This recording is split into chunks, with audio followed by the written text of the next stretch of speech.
Hello, my name is Terry. This video will cover our Fenton ghost hunt on May 11th at the Tea House in Fenton. I had a major setback with this investigation in that when I went to retrieve the video footage, all of the film from the full spectrum camera is missing. I can't find a memory card with missing memory or a loss of a card. I just cannot find any of the material related to the full spectrum camera, which represents about 50% of the footage. Despite this, I was still able to retrieve enough evidence to make a video. One of the major drawbacks of not having the footage from the other camera, which was located next to the PSB7 ghost box, is that I can't determine which audio is an EVP in origin or which is coming from the PSB7 ghost box. Usually I can tell by some of the tones and inflections, but without having the camera actually located in that room and retrieving that footage, it makes it extremely difficult. And so I list most of the clips as unknown because I can't be certain which source it's coming from. I'd like to take a moment to explain what the PSB7 ghost box is. These devices sweep through FM radio stations at a high rate of speed. These small snippets of FM radio stations are where these entities take the white noise and manipulate it into voices and try and communicate with people. They're very effective at certain locations at manipulating these sounds and producing all sorts of voices and communications. An EVP voice is one that is only heard on the playback of a recorded tape. I have several of these that were recorded on this instance for this night, but I can't be 100% sure that some of these couldn't have come from the PSB7 ghost box. In the first clip, when I'm walking past the room with the PSB7 ghost box, a voice calls out my name. I can't be sure if this is an EVP or if it came from the ghost box. I don't remember hearing this when I was proceeding past the room down into the hallway. It's possible the volume was too low for me to have heard it from the PSB7, but it could also be an EVP.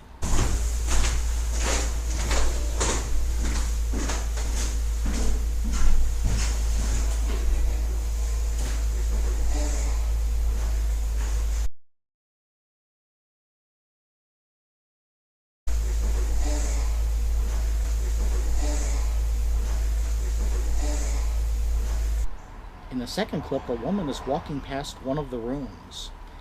A voice is heard, and it's saying, "Help," with a pause, and it says, "with this." This is interesting because the most common things paranormal that are spoken are the words help, help us, and help me. This seems to be a variation on the most common themes.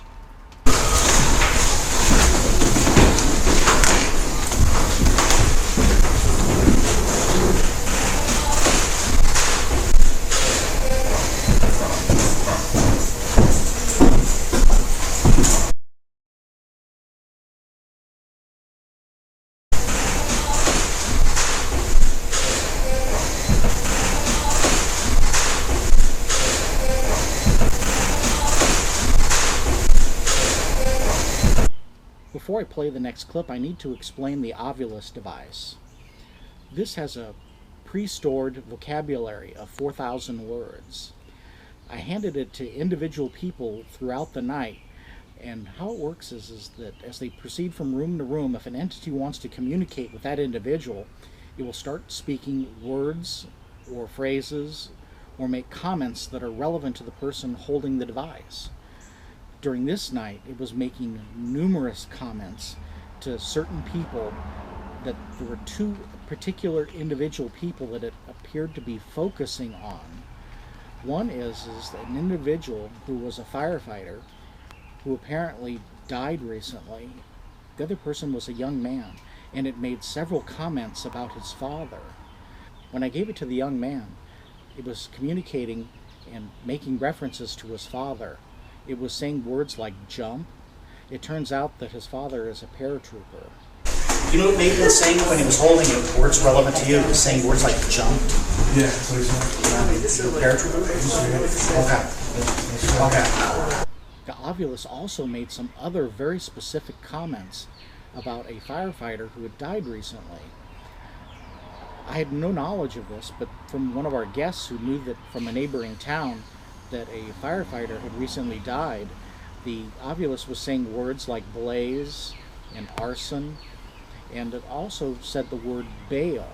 When I talked with them at length, they told me that the person who'd been accused of setting a fire deliberately, an arson fire, had indeed secured bail. So this may have been a very specific link to this individual firefighter that it was trying to communicate.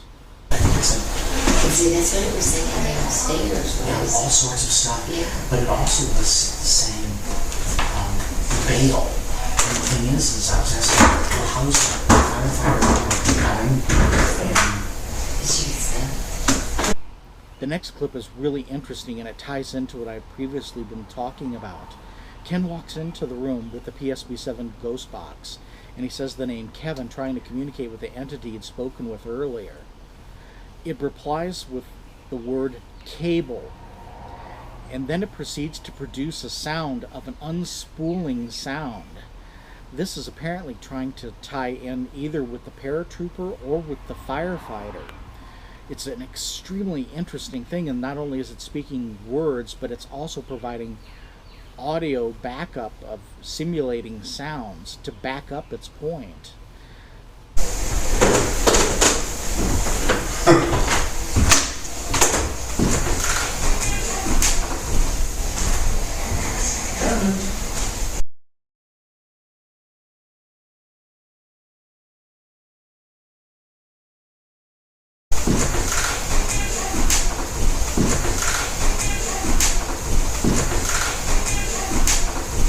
Whether the sound is directed at the father who was a paratrooper or at the firefighter who died remains unknown.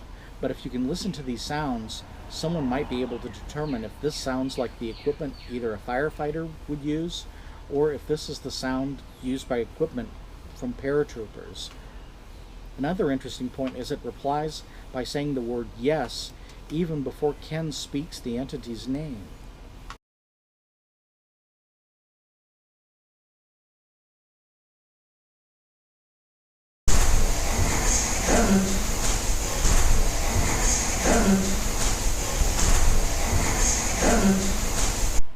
In the next clip, you can hear a voice saying the phrase, "close to me." And then you hear another voice say the word check. And then another voice pipes up and also says the word check. These are both chiming into the first one's comments, but these are not humans doing it.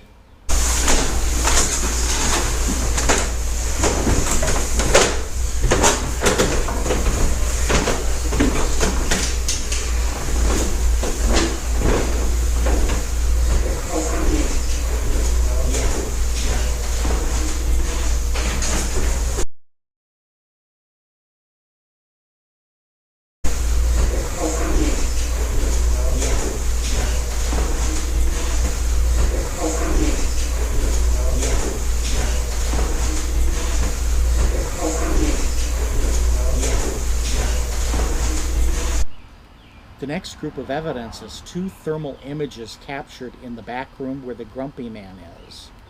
If you look above the man's head, you'll see an image of a figure in the first image, and then in the second image, a more detailed version of it with an almost skeletal-like look to it.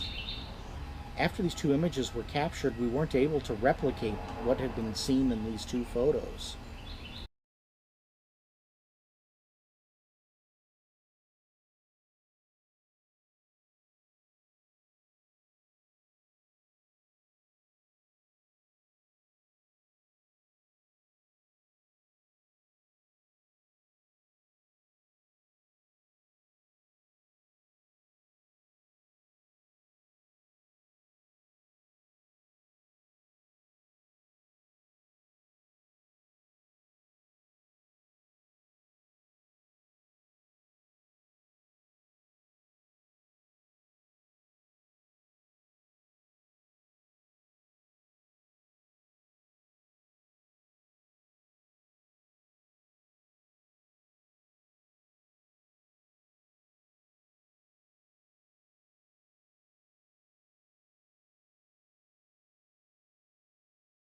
through the PSP7 ghost box, the voice of Grumpy had complained to Ken that people in the other room had been going through his stuff. If you know Grumpy the ghost, he's never happy and he's always going to complain about something. But Ken came out to tell me that Grumpy the ghost had been complaining, and we went into the room where Grumpy is, and there were people in that room. So he had been complaining about them through the ghost box. Grumpy came on. What came on? Grumpy. He said something about they're digging in my stuff. Yeah, that's why I'm checking. He goes, they're digging in my stuff. I was like, check. The next group of clips are from an EVP type session that we used with the ghost box. We would ask direct questions and listen for replies. Notice the reply to the question, how old is she? It replies yes, and then it says 19. It's giving very specific numerical answers. Random static from a radio station cannot answer questions like this.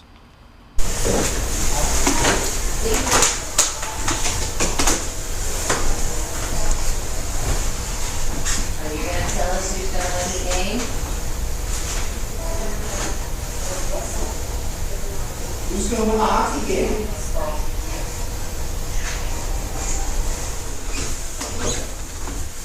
Can you tell us how old she is?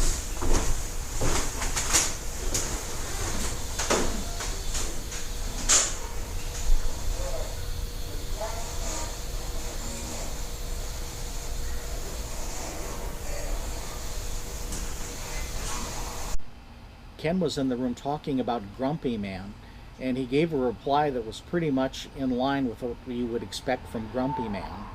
Hey, come back.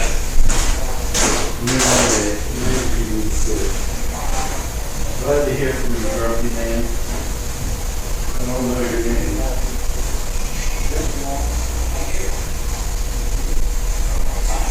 I don't know your name, but thank you.